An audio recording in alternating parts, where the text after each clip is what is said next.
Hi, I'm Josh Schachter. I'm here with my sister Michelle, and this is our Jewish geography story.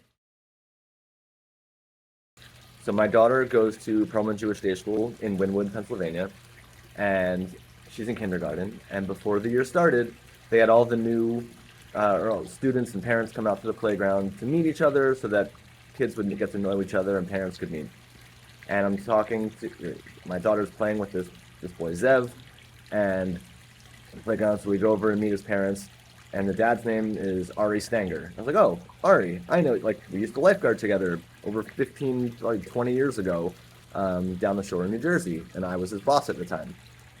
Crazy. I haven't seen him since lifeguarding. And then I meet his wife, Aliyah Furman, who I've never met before. And so we're talking, and she's like, oh, the last name Schachter. Do you know a Michelle Schachter? I said, yeah, that's my sister. Why? She's like, oh, we went to Pitt together. Like, oh, that's crazy. But that was it. And so then I called my sister and got a lot more information about this crazy Jewish geography story.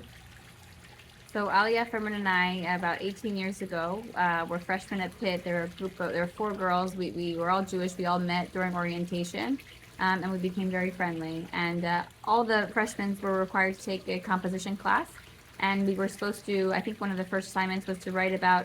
Hello, my husband.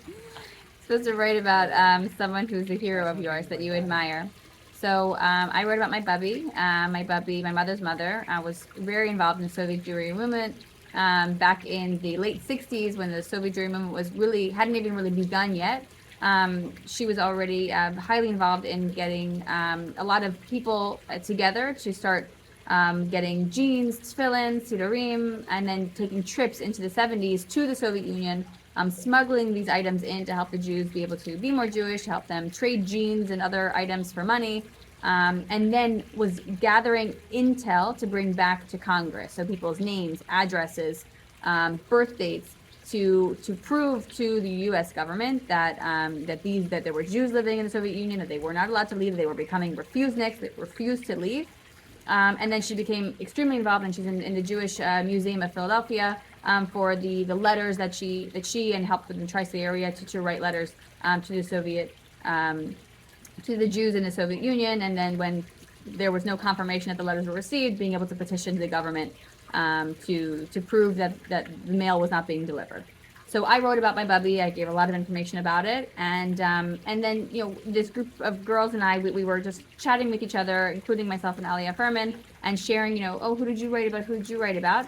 And Aliyah happened to write about her family, where her father was imprisoned, and her mother, I believe, as well, and during the Soviet Union and in the Soviet Union and in jail cell just for being Jewish. And her father was there for quite a while, and I believe she was born when her father was still imprisoned. And so we talked, it was just an unbelievable connection. Wow, you wrote about, your family being, horrifically treated, in the Soviet Union as Jews. And I wrote about my bubby who from America was doing, what she could to help bring attention to this and smuggle not only information out, but then eventually help smuggle Jews out. She knew, Nadav Sharansky and many others that eventually made their way to Israel and also to the U.S., where Aliyah Furman's family became shaliachs.